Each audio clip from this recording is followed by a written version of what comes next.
Hi, everyone, and welcome to the 2025 HOSPO Health podcast. I'm Sherri Ring. I'm the Chief Happiness Officer for the Tasmanian Hospitality Association, and I'm joined this season by none other than the former Premier of Tasmania, Peter Gutwein. Hi, Peter. Hi, Sherri, and look, thanks for inviting me. I am so thrilled to be a part of these conversations. We're going to hear stories that are going to teach us, inspire us. I think they'll make us laugh and probably make us cry as well. But it's great to be a part of it. Let's get on with it. Let's go.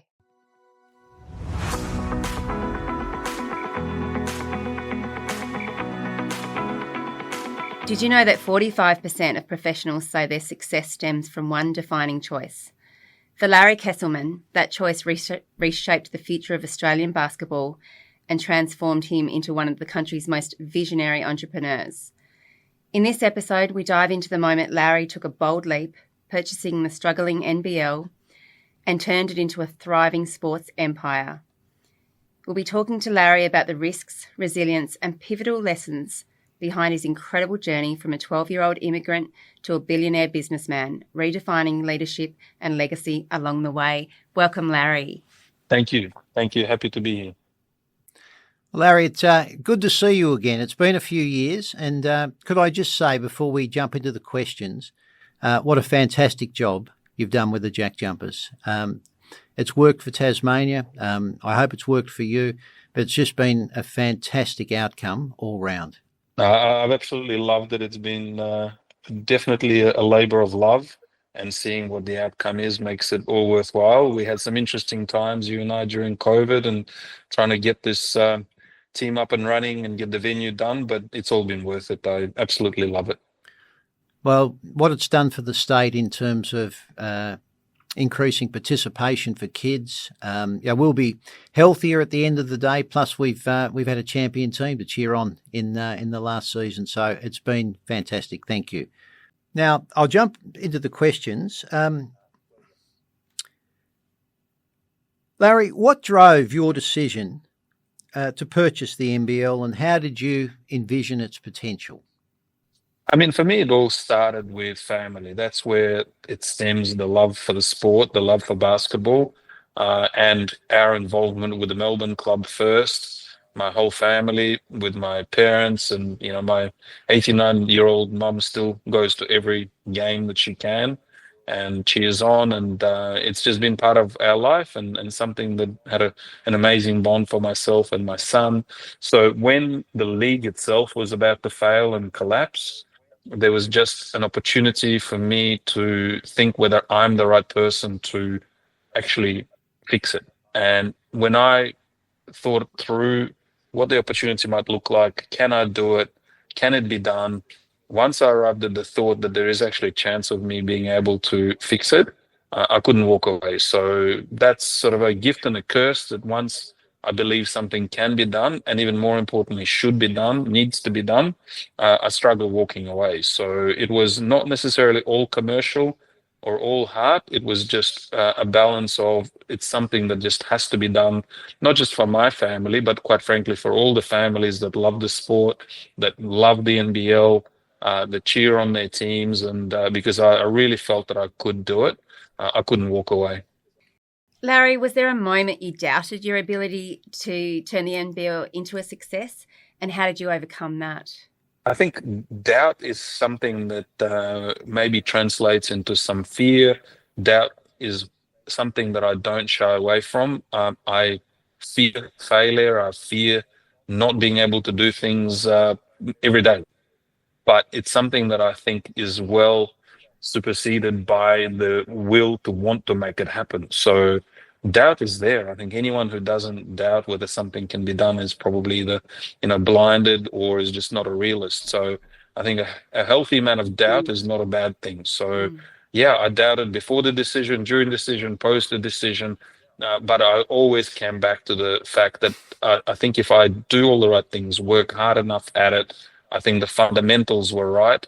When you look at a sport that's got 1.2 million registered participants, and how much people love the sport, the success of NBA internationally, and the local love for the game, I knew that it was up to myself and everyone else around me to make the NBL of what it needs to be for the fans. So doubt was there, still is. Like there's still doubt today. Can I make this for everything that it can be? I think it's already extraordinary, but it could be so much better. There's still lots of work to do. So self-criticism and but wanting to always improve is something that I think will live with me forever.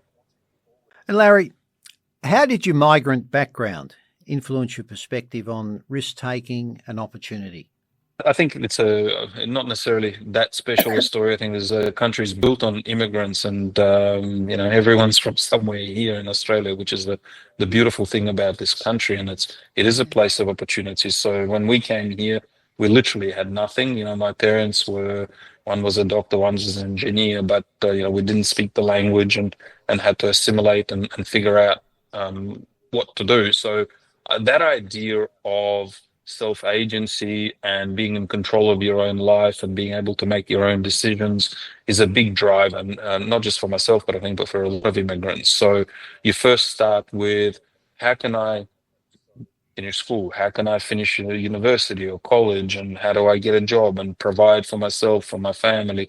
So that idea of self-agency, I think, is super important. So the first thing that was always in me was to work hard. I started working almost as soon as we got here at the age of 13. I was working at Victoria Markets and trying to earn some money because there was not much to go around. So I think with a work ethic is something that you can always ground yourself in, and I'm a big believer that if you work hard, that's a very good cornerstone of any success. So when I doubt myself, when I'm not sure, I think going back to that work ethic always helped. And what drives me and how I sort of consider all risk and how do I consider whether I do something or not does go back to that idea of backing myself and being able to work through any challenge that comes up. I don't want to say that I'll take on anything, but I think if something is meaningful enough and if I truly believe I can make it happen, that was something that was instilled in me very early on. If you want something, you have to go out, work for it, and fight for it, and see if you can make it happen. So the work ethic and that self-belief slowly built over many years as you tackle different challenges and get through them and get to the other side. You build a resilience, you build that idea of stoicism, that if you control what you can control, good things will happen. That's a great answer, Larry. What does legacy mean to you, and how does it shape the way that you lead? Yeah, I think legacy is a very, very interesting question, and it's different for everyone. For me, I'm always grounded in what effect and what can you do for others. So for me, legacy is, what have I been able to achieve in the time that I was here? And, in some ways it's a long time, in some ways it's a short time, but I try to live my life and thinking about what effect I can have on others. So again, being an immigrant, and once I felt that I had sort of my life semi under control, then you start with family, whether it's your immediate family or close family. I'm very much grounded in that. So, and you go through cycles of life. You first look after your kids as you're sort of starting out your life. Now I'm probably more helping my mum, who's 89, and then we've got an immediate and extended family and a bigger community. So for me, legacy is around other people. So how many and how have I been able to affect other people's lives, and then maybe as I get older and I get involved in other things, how can I make the world a slightly better place? But I don't want to for one second think that I'm doing more than a small part in what is a challenging world, but somewhere how I can actually improve it. And for me, it's around people and others, and even through basketball. When I'm at the stadium, I probably spend half of my time looking around at the crowd and enjoying the effect that it's having on the people and the joy that it brings to them and the families and the kids and everything else. So without a doubt, NBL and basketball is part of something that I would love to feel is a legacy piece, but not just for the sake of saying NBL or basketball, but it's actually the effect that it has on the people and the community, and the uplifting experience that it provides for people that are part of it. So I love the effect that basketball, and in particular NBL, and now with our involvement, hopefully WNBL, has on families and people and the difference that it makes in their lives. Great answer.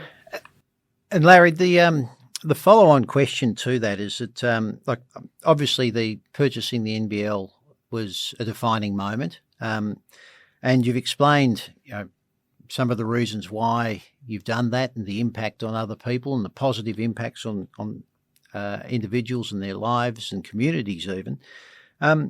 What impacts has it made on your personal life?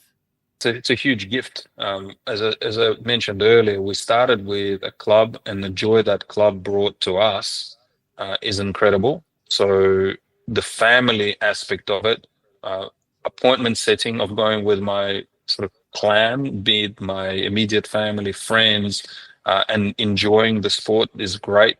It's been trips overseas and local. The memories that it builds are just incredible. And probably the most important one is also the relationship that it's brought to my life. So I've met some incredible people.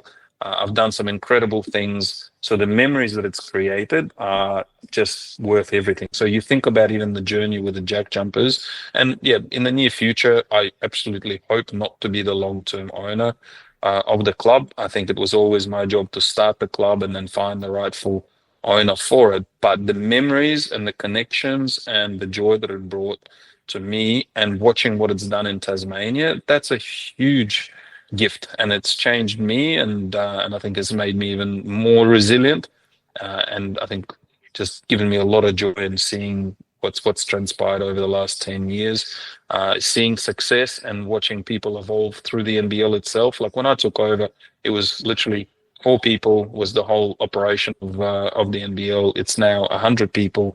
And I've watched the evolution of a lot of the younger people that have been here for a long time, how they have grown, how they've succeeded, watching the evolution of the clubs and building something special just brings a lot of pride, and just learning myself the challenges of taking on something as broken as what NBL was and building it into success, again, makes me more confident in myself and my own ability to take on challenges like that in the future. So huge gifts. And the chance to leave a little bit of a legacy. It's just, we don't all get given a chance to do something meaningful. So I did grab it with both hands, and some people said that I was crazy, that it can't be done, it shouldn't be done, why are you doing it? But given that opportunity and being in the right place, the right time, and taking it on is a gift in itself. Yeah, and it's been a massive gift for us, the Tasmanians. We absolutely love the JackJumpers. I wasn't even a basketball fan before the JackJumpers, but now I'm a huge fan. Larry, our next lot of questions are just our quick fire 5 questions. So it's just 5 quick questions with 5 quick answers from you. The first one is, what's the best piece of advice you've ever received, and how has it shaped your journey? Yeah, I think when I was younger, you can't help but get excited at lots and lots of opportunities. So whether it's personal or business, I'm an excitable sort of a character, and I want to say yes to everything, and I want to do everything. And I think the best piece of advice I received in that is to combination of take it a little bit slower and think things through, and worry much less about the upside rather than the downside. So work through every conceivable problem that might come up. What does the downside look like? And if you can then live with the upside, and it's something that you can deal with, if things don't go exactly to plan, then worry about the upside, not the other way around. So I always now try my best to think through what can go wrong, plan A, plan B, plan C. Can I live with if things don't go according to plan? And if I can get my head around that, then I worry about the upside. And then BL was exactly that. Second question, what's a misconception about you that you wish people understood? Oh, look, I think I've done so many different businesses, and I've been involved in so many deals over the 35 years of business. I think the potential misconception that people might have is that I'm a tough negotiator and I go at it pretty hard, when in actual fact, when I look at track record, most of my deals are always absolutely a win-win. I care a lot about both sides winning out of whatever deal you do, and I care about the long-term success of anything that I do in my life. And I probably don't take business as seriously as people think. For me, it's a wonderful opportunity. It's a wonderful game. I love it. but I probably take it less seriously than people think. For me, family is very, very important. That's a non-negotiable. Business, I do it because I love the connections, I love the people, but I want everyone to get the outcome that you're looking for in any deal. Larry, I love this question. If you could go back in time, what's one piece of advice you'd give to your younger self? I would probably say to work harder at, we'll call it what's generally known as networking. I never was someone that loved the idea of networking and going out and meeting lots of people. And I was much more, let me just run either my own business or do what I need to do. But learning more about other people, and I would advise myself to learn more about psychology, more about understanding other people, and network harder to build those connections with more people early, I think would have helped me in all sorts of different ways. But learning psychology and understanding other people better and putting that to use through networking, I think, is something I would have liked to have started much earlier. Now, how do you hope to be remembered in terms of legacy, both personally and professionally? I'd love, and it's funny for all the conversations, if you think about, not to sound too grim, but when people write something on your tombstone, they don't have 50 pages worth to write. So it usually has to be summarized in something pretty concise. So I'd love if I was writing my own little note, I'd love that it would be something to do with other people, that hopefully people that knew me well and cared and enough to know me well would think that I made a difference in other people's lives, and that I was someone that truly cared about other people and made a difference, not in my immediate circle, in the extended circle, and by the time I'm gone, and I'm hoping I've got a few more years, that I made some sort of a positive difference in the world. So I hope it's something others orientated versus, oh, he was a good businessman, or he made lots of money, or he did something on the commercial part. That actually is not something that I hope I'm remembered, but I hope it's a people orientated and others orientated legacy. Well, I think you can definitely tick those boxes down here in Tasmania, Larry. The last question is, what's a book, film, or experience that profoundly influenced your outlook on life and work? I think more, let's call it, I'll give you, I'll say one probably more on life rather than necessarily business. There's a book called The School of Life, which I think is a very, very good book, and it's quite confronting and makes you think about a lot of different things and talks about how to understand yourself better. So most philosophers and people in general would say knowing yourself is such an important part of how you live your life and towards finding happiness, which is obviously what we all search. So I found that book to be quite confronting and something that I had to almost reread, re-listen, absorb. So School of Life would be my choice of a book that I would suggest. On the movie side, I would go a little bit lighter. I think talking about that idea of separating what is a game and what is real life is really important. So for me, I like to watch stupid comedies, and because life is not necessarily always simple, but I love a good laugh and just taking the piss and having a joke. So Dumb and Dumber, there you go. I love it. You switch over to a completely different. You go completely different look at life. Just have a laugh. Don't take it too seriously. Just life can be very, very serious, and there's a lot of things that that transpire. But in movies, I prefer to have a good laugh. And Dumb and Dumber, I love it. It's just an absolute dumb, stupid comedy that you're just laughing all the way through. Brilliant. Well, that is a cracker of a comedy. I'll agree with you on that. In fact, I quite like that movie myself. Well, Larry, look, thank you so much for being a part of the podcast. We've really appreciated your time today, and you've got such an amazing story. So thank you. And once again, thank you for the JackJumpers. Thank you to you and to your listeners. What I can say is, as a sort of closing comment from me, is if someone like myself, who came here with nothing and really probably had no right to succeed and somehow worked his way through to commercial success, but also feel so blessed to be living the life that I am, I want them to believe in themselves and know that they can do it as well. Just be positive, control what you can control, and get out there and work hard. Thank you, Larry. You're an absolute inspiration and a true legend.